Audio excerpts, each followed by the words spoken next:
আজি ONGCত কৰ্তব্যৰত ল'ৰা এটাই যদি 70,000 টকা দৰমহা পায়, প্ৰাইভেট টিকট কৰা ল'ৰাটোৱে 15,000 পায়, কিন্তু কাম একেটাই।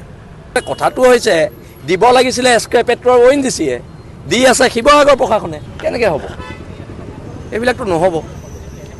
এতিয়া ছগৰাকী হ'ল কৃষ্ণ আগৰৱালাই মানুহৰ জীৱনক লৈ হেতালি খেলিব আৰু আমি ইয়াত চাই থাকিম, এইটো বস্তুটো নহ'ব। আমি 23 তাৰিখে ONGC আছাম এছাত ঘেৰাও কৰিম আৰু সিদ্ধান্তবিলাক দিল্লীৰ পৰা ল'লে নহ'ব, অসমৰ পৰা সিদ্ধান্তবোৰ ল'ব লাগিব।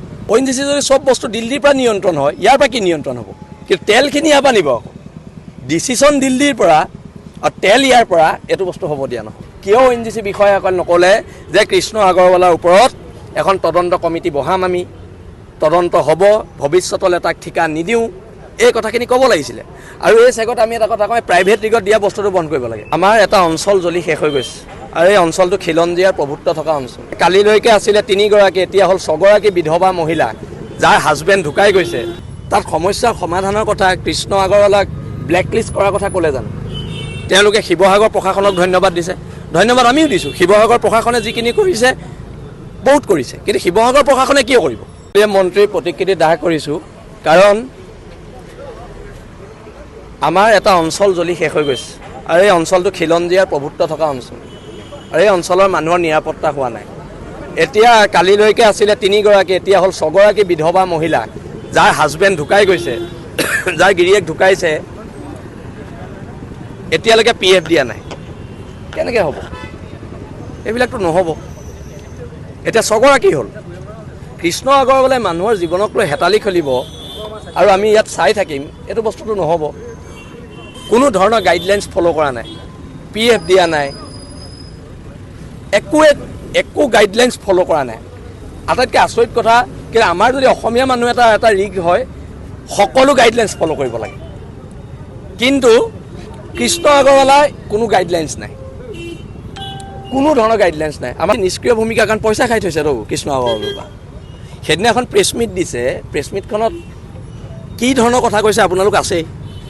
তাত সমস্যাৰ সমাধানৰ কথা কৃষ্ণ আগৰৱালাক ব্লেকলিষ্ট কৰাৰ কথা ক'লে জানো? সেইবিলাকতো কথা কোৱা নাই যে তেওঁলোকে কৃষ্ণ আগৰৱালাৰ এগেইনষ্টত একশ্যন ল'ব, কৈছে জানো? নাই কোৱা। তেওঁলোকে শিৱসাগৰ প্ৰশাসনক ধন্যবাদ দিছে, ধন্যবাদ আমিও দিছোঁ। শিৱসাগৰ প্ৰশাসনে যিখিনি কৰিছে বহুত কৰিছে, কিন্তু শিৱসাগৰ প্ৰশাসনে কিয় কৰিব? ONGCয়ে কৰিব লাগিব। আজি শিৱসাগৰ প্ৰশাসনে যিখিনি কৰিছে আমি সঁচাকৈ ধন্যবাদ দিছোঁ। যিখিনি কৰিছে আমি আলোচনাত মিলিত হৈছোঁ তেওঁলোকৰ লগত, আমিও তাত গৈ যিমান পৰিমাণৰ আমাৰ সামৰ্থ্য অনুযায়ী যিখিনি দিব লাগে আমি দিছোঁ। কিন্তু এটা কথাটো হৈছে, দিব লাগিছিলে এছকে পেট্ৰৰ ONGCয়ে, দি আছে শিৱসাগৰ প্ৰশাসনে। প্ৰব্লেমটো তাত। সেইদিনা যে প্ৰেছ মিট দিলে, কিয় ONGC বিষয়াসকল নক'লে যে কৃষ্ণ আগৰৱালাৰ ওপৰত এখন তদন্ত কমিটি বহাম, আমি তদন্ত হ'ব, ভৱিষ্যতলৈ তাক ঠিকা নিদিওঁ, এই কথাখিনি ক'ব লাগিছিলে। আৰু এই চেগত আমি এটা কথা কওঁ, প্ৰাইভেট টিকট দিয়া বস্তুটো বন্ধ কৰিব লাগে। ONGCয়ে আমাৰ মাটিৰ পৰা খনন কৰি আছে, ONGCয়ে খনন কৰক।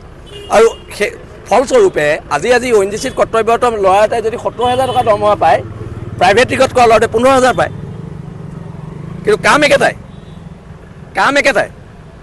এতিয়া আমি সেইকাৰণে কৈছোঁ যে ONGCয়ে নিজে খনন কৰক আৰু চাকৰিবিলাক খুলি দিয়ক। ব্যক্তিগতকৰণ প্ৰক্ৰিয়াটো বন্ধ কৰিব লাগে।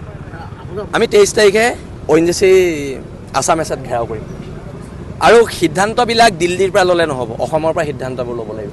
ONGCয়ে এই কথাখিনি আমাক প্ৰতিশ্ৰুতি দিব লাগিব, নহ'লে ONGC বন্ধ কৰি দিয়া হ'ব। নিশ্চয় কৰিব। মূল বিষয় এইটোৱে হ'ব তাত যে ONGCৰ অত্যাচাৰৰ বিৰুদ্ধে, ONGC যদি চব বস্তু দিল্লীৰ পৰা নিয়ন্ত্ৰণ হয়, ইয়াৰ পৰা কি নিয়ন্ত্ৰণ হ'ব?